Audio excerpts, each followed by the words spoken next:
wrap up Get On ADV Fest 2023. Take one last loop around the grounds.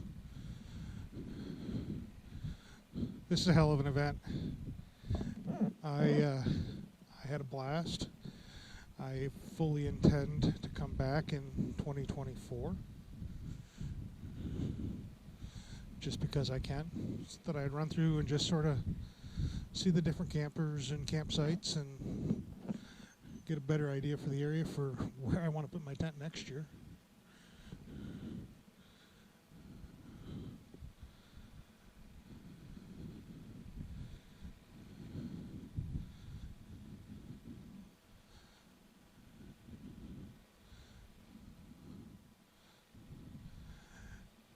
It's an incredible event. Met a lot of really cool people. Had the opportunity to talk to the head man in charge multiple times, Steven, very cool guy. And just very cool. I definitely enjoyed the event. Wish I'd have had a little bit more, one of my buddies with, but you know, that's the way it goes. Made some friends. Rode with a kid Robert out of Indiana for a couple days, and a couple other gentlemen out of Minnesota, and we had a good time. I think everybody hit it off really well. Talked to a lot of people from a lot of different places. Had a chance to meet a number of YouTubers as well, all of whom were just genuinely great people. Great fun to be around. No prima donnas. The ones that I talked to, none of them were prima donnas. They were all just great, here having fun, just like the rest of us. And I got to give Revzilla and Rever and all of the vendors that were here props. They did a phenomenal job.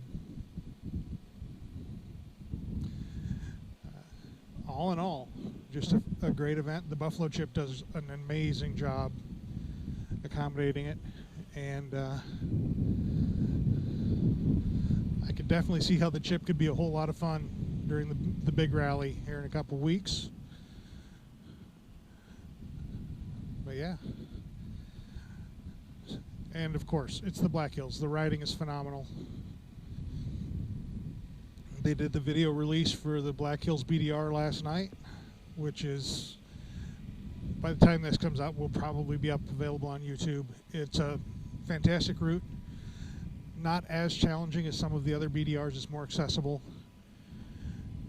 A good mix of paved and gravel, 2-track. Really looks like a great route. Man, that view would not get old. Holy buckets. Hi, my name is Robert Barnett. I'm from Grand Rapids, Michigan. I rode a 2022 BMW GS 1250 Adventure.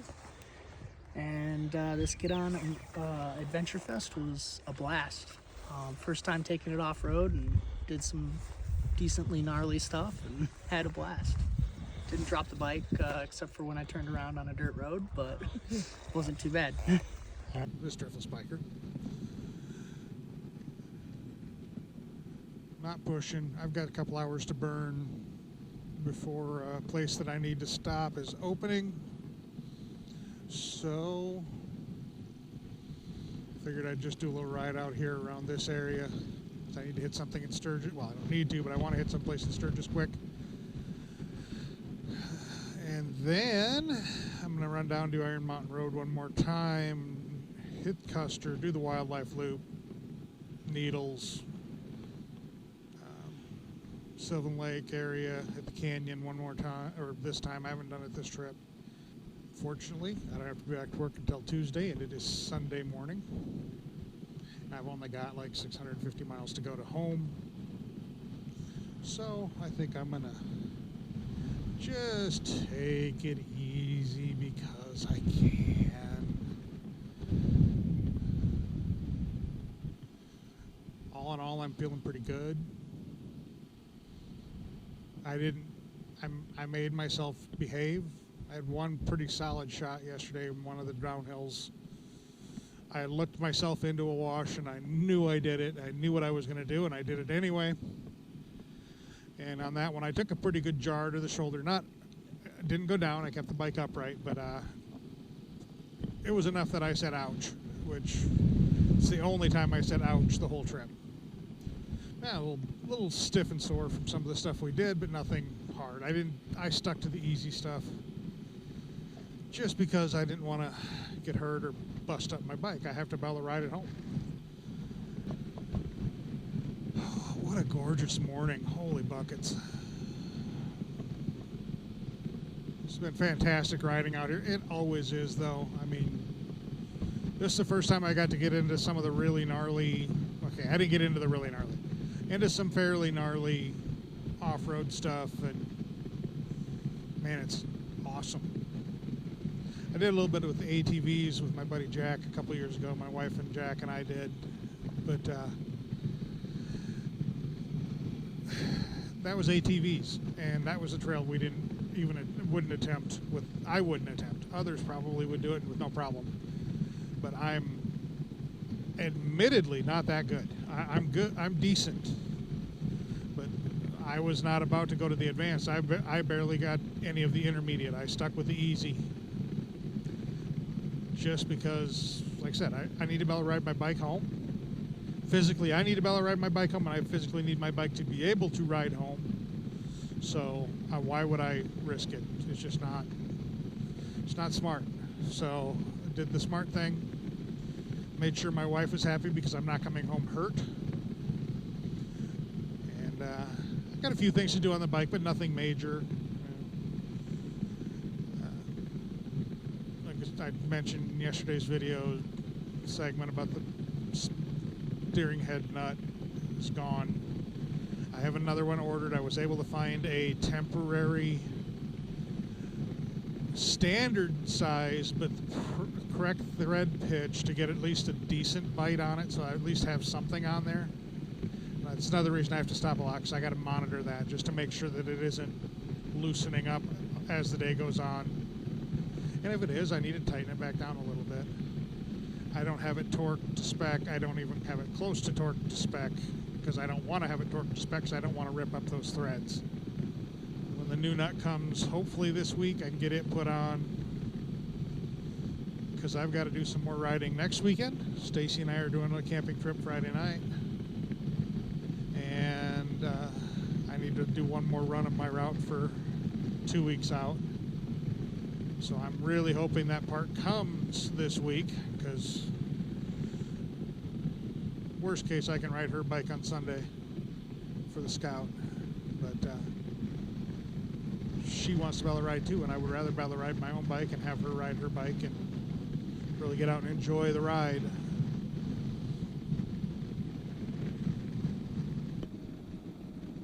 You may note that my phone mount is sitting different because I broke my vibration dampener yesterday, and I'd been kicking around going over to a quad lock for a while, so I bit the bullet and bought a quad lock. They're supposed to be fantastic. I got a couple friends that use them and have been giving rave reviews to them, so really happy with it so far. Seems like it's going to be a good tool. I did not get the vibration dampener yet. It is on order. They were out at the event, but I could have gotten by with my old mount to home, sort of, but I didn't have the right bolts to eliminate the vibration dampener that I had on there, and without the right bolts, it's really hard to get everything mounted back up without it. So this was the best option for me, and I will have the vibration dampener by next weekend. So, or I should have the vibration dampener and an extension arm to get it where I want it by the end of the week. So yeah, should be good. And I think I also ordered a ram mount ball lock so I can go from bike to bike more easily.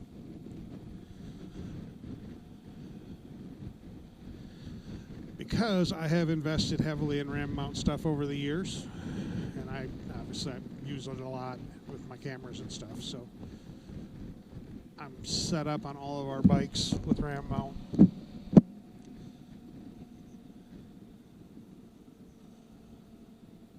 I do have to say the quad lock quality of their build seems to be top notch. I mean top notch, top notch. Now if I can convince the lovely Stacy that she needs a new phone case and mount, I would really love to get her on a quad lock as well, because I'm really impressed in just the short time I've had it. And this is my first real ride with it. Like I said, I do need to get the vibration dampener on there. It will be here this week. Unfortunately, they just didn't have any left at the event. They sold them all. These things were selling like hotcakes at the event, because there were a lot of guys that either didn't have a mount or didn't have what they needed. So the Revzilla store was selling them like crazy. So it's worthwhile. I mean, you know, having your phone there for GPS or whatever is so valuable when you're out touring, you know. So there you go. That's the big purchase that I made at Get On ADV Fest.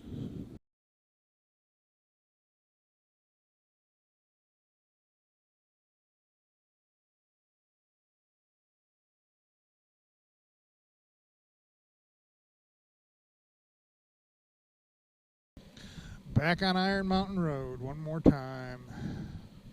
Okay, maybe 2 more times. We'll see. Oh, man. It just never gets old.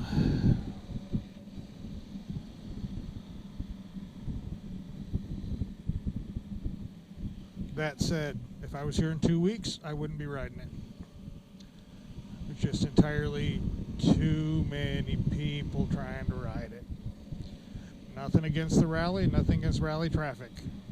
It's just my reality for it. I know a lot of people that love doing it that way. It's just not my thing. But hey, that's okay. Doesn't have to be.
One of my favorite pictures of all time was taken on this road by one of my buddies, one of my brothers who's left us now. He passed away this winter or spring.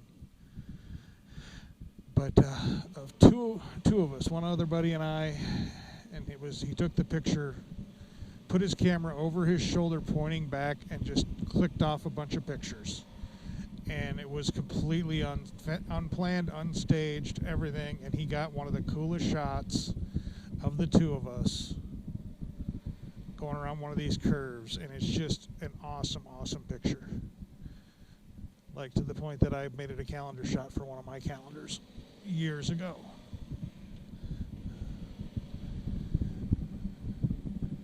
Unfortunately, I can't do a big print of that one because that trip, my wife has a bit of a hang up on that trip for a very good reason. I was a total jackwad when I got home. I was not a good partner. My headspace was wrong. And yeah, So I don't have pictures from that trip up in the house. I have them in my shop. I think I have a couple of them in my office. Yeah, I do have at least a couple of them in my office, if not 3 or 4. But I don't put any in the actual house because out of respect for her.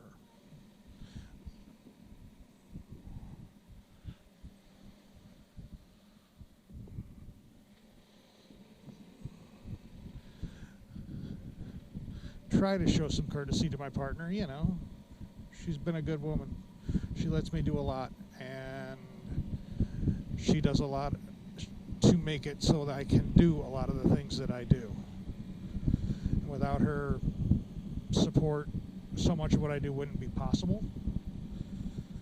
And you know, I'm so thankful for everything that she does for us, for me to supporting and encouraging me to try and grow the channel, encouraging me to go do some of these crazy trips that I get to do occasionally.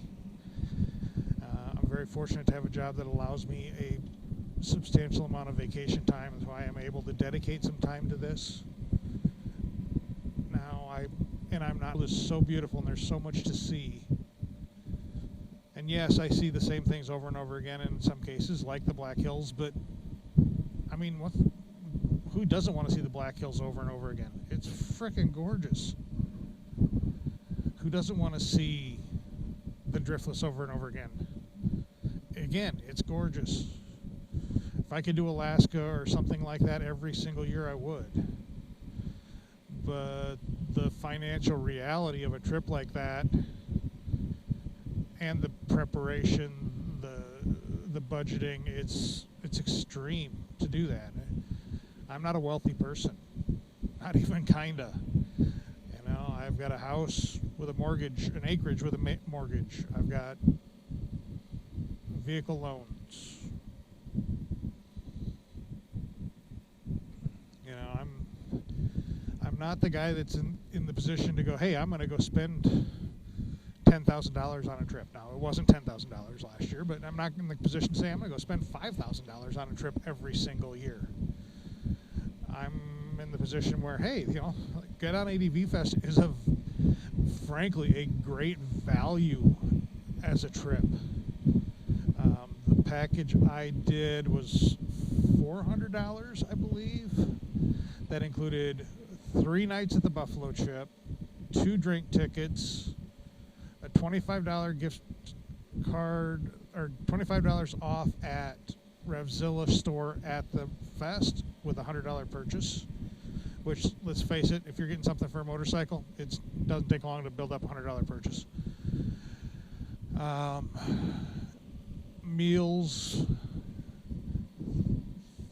2 meals on Thursday, 3 meals on Friday, 3 meals on Saturday, 1 meal on Sunday. That's 9 meals?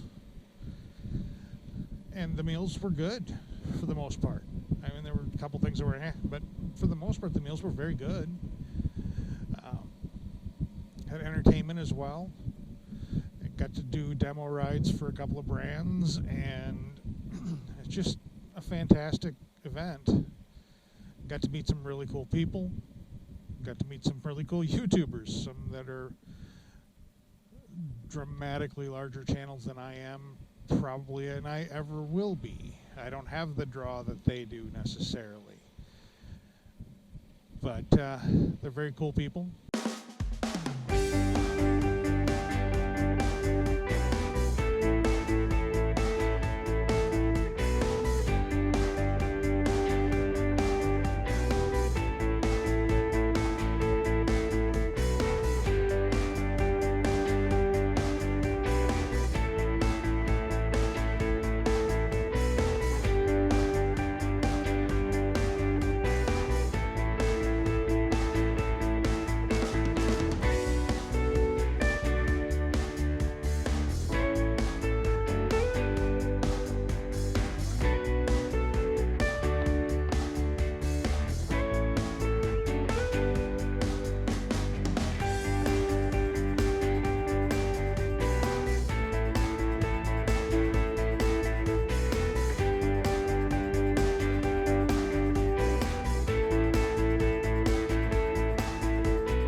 the only animals in Custer you're actually allowed to approach, because they're going to approach you because they want food, they want treats, they want pets.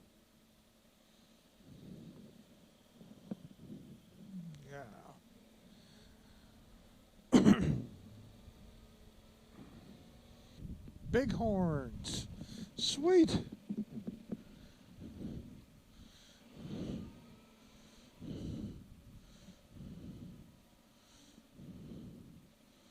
I'm glad I came back up.